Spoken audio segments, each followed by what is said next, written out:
Think back to the early hints of Marceline and Princess Bubblegum's relationship, and then to the depth that we saw in the finale in Obsidian. It's touching, right? But have you ever wondered about their fate even further into the future? 1,000 years in the future? What truly happened to them and their relationship? What if I told you there's actually an answer to this? Let's uncover the mysteries of Marceline and Princess Bubblegum's relationship 1,000 years in the future. But first, we have to understand Marceline and Princess Bubblegum's relationship throughout Adventure Time to help answer the question on whether or not they are still going strong 1,000 years later. Their relationship has always been a dance between playfulness and deep emotional connection. At first glance, they seemed like friendly rivals. We witnessed episodes where Marceline's cheeky demeanor, often referring to Princess Bubblegum as Bonnie, contrasted with Bubblegum's slight apprehensiveness around the vampire. However, the layers started unfolding, particularly in What Was Missing. Marceline's evocative song, I'm Just Your Problem, revealed a ton of feelings, suggesting a shared past and perhaps a wedge that had grown between them. This sentiment was beautifully juxtaposed with Bubblegum's revelation, a cherished t-shirt from Marceline, pointing towards a history more profound than mere friendship. The show's trajectory shifted again, pulling them back into each other's orbits. An episode that embodies this reunion is Sky Witch. Here, the aroma of Marceline's old t-shirt comforts Bubblegum in the morning, and Marceline's quest sees Bubblegum giving up this very shirt to reclaim Marceline's beloved toy, Hambo. Subsequent episodes deepened their bond. In episodes like Varmints, the narrative beautifully painted their mutual care. We saw how Marceline and her vulnerability found solace in Bubblegum, and Bubblegum, in turn, showcased an unwavering loyalty, often referring to Marceline as her closest friend. Their bond was unmissable in episodes like Take Her Back and The Dark Cloud. Moments of Bubblegum's anguish at Marceline's peril and the solace Marceline found in Bubblegum's presence illustrated the profound depths their relationship had reached. This evolution culminated in the series finale Come Along With Me. The episode delivered a beautiful, heartfelt acknowledgement of their feelings with shared laughter and a momentous kiss. Obsidian provided further insights. Now as partners sharing life joys and challenges, they ventured together into the Glass Kingdom. This journey, filled with the passionate strains of Marceline's Monster and their shared rhythms and Eternity With You, spotlighted their enduring love story. But beyond these moments, why is understanding their history and individual challenges so vital for comprehending the future of Ooo 1,000 years later? Understanding Marceline and Princess Bubblegum's challenges is crucial for grasping the trajectory of their futures in Ooo 1,000 years later. The events, conflicts, and trials they've faced historically don't just serve as mere plot points. They are precedent-setting moments. Each action, each reaction becomes a link in a chain of causality, and by interpreting this chain, we can predict and interpret future events in Ooo 1,000 years down the line. A deep dive into their individual histories showcases this vividly. Marceline's history is interwoven with loss, anchored significantly in her family ties. Her father, Hunson Abadir, represented a source of alienation, while her mother, Elise, brought forth a heart-wrenching bond. Their shared duet, Everything Stays, signifies the comforting maternal relationship Marceline had during her younger years, even against the backdrop of an impending apocalypse. However, the post-apocalyptic world strained this bond. Elise's choice to conceal her terminal illness and urge Marceline to move forward without her marked a deep wound in Marceline, making her believe she had been abandoned due to her evolving demonic traits. The revelation of Elise's final voicemail years afterward was a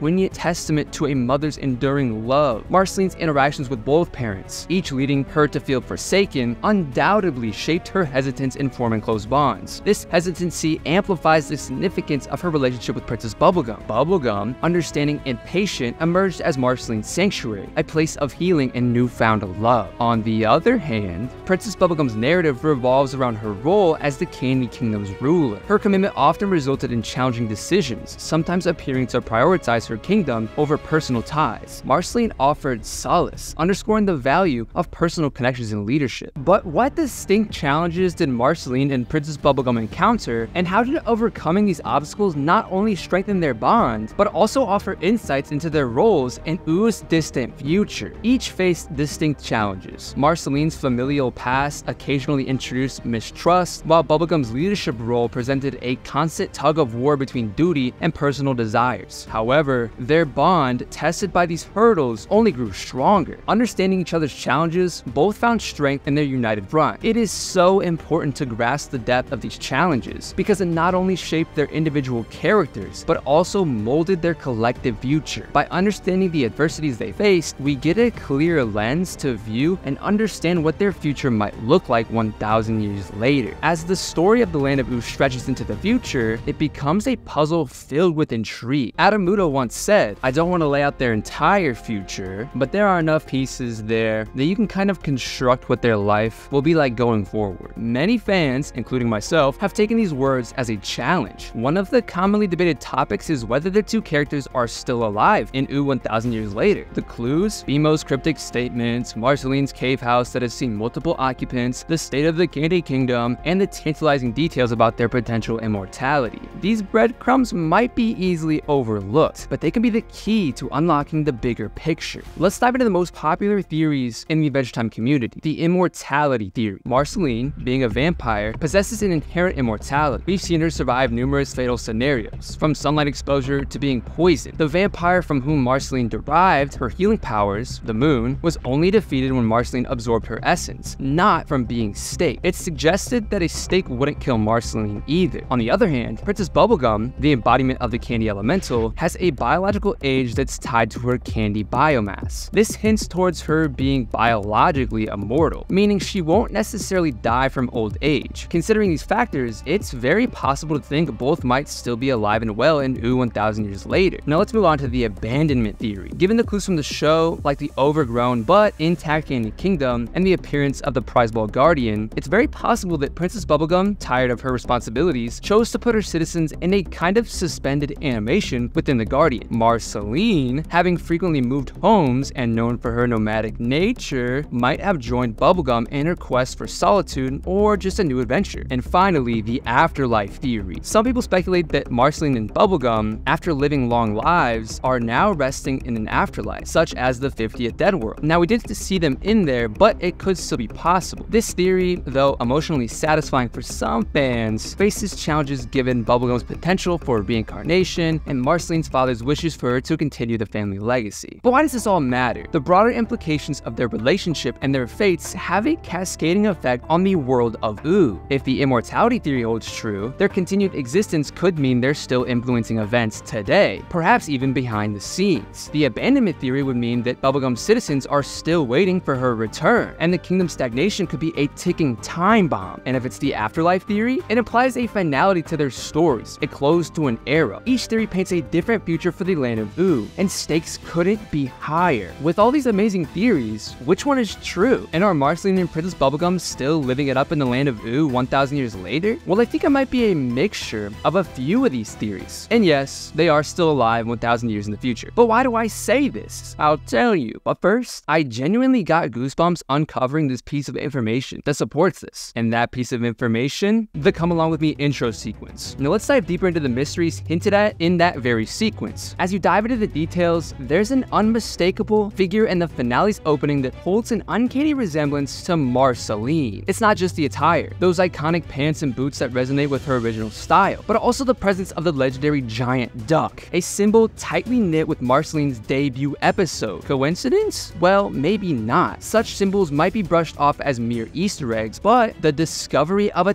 telescope inscribed with M.A., undeniably representing Marceline Abadir, isn't just a casual addition. It's a clue, a breadcrumb leading us down a path of revelation. This mysterious figure, who we're increasingly convinced is Marceline, seems to be on a poignant mission within the Ice Kingdom. The intro's early moments capture a haunting visual of dark pink hands clinging desperately to prison bars. It's a distressing hint, possibly pointing to Princess Bubblegum's imprisonment. Knowing the depth of Marceline and Princess Bubblegum's bond, wouldn't Marceline brave the harshest elements to find her? Their history together makes this more than just a plausible scenario. It makes it a tale telling truth. To add to this layered mystery, Steve Wolfhard, one of the storyboard artists for Adventure Time, mentioned that all the elementals are represented in the new intro sequence. If every elemental has been depicted in this intro, and the candy elemental, Princess Bubblegum's essence, is conspicuously missing, our attention is irresistibly drawn to those dark pink hands. The intricate details and clues embedded within the Come Along With Me intro do more than just hint at the continued existence and involvement of Marceline and Princess Bubblegum in Oooo's future. They scream it loud and clear. The narrative beckons, and as discerning viewers, it's evident to us that their stories in the Land of Ooo are far, far from over. Yet, one might question why the creators decided on such an ambiguous trajectory for their relationship. Was it a deliberate choice to depict relationships and their multifaceted, often uncertain nature? Or was it to keep us, the fans, forever guessing and invested in their future? But I'd like to know your thoughts. Have you ever felt a pang of curiosity, wondering if the two iconic characters survived the ravages of time? Do you yearn for clarity, or did the mystery further draw you in? And if they are alive, could the complexities of a millennium-long relationship have possibly strained their bond, or only made it stronger? While speculations and theories abound, the core essence remains. Their love story is timeless, ever-evolving, and so deeply impactful. What might the next chapter of their story unveil, and how might it shape the world of Ooo?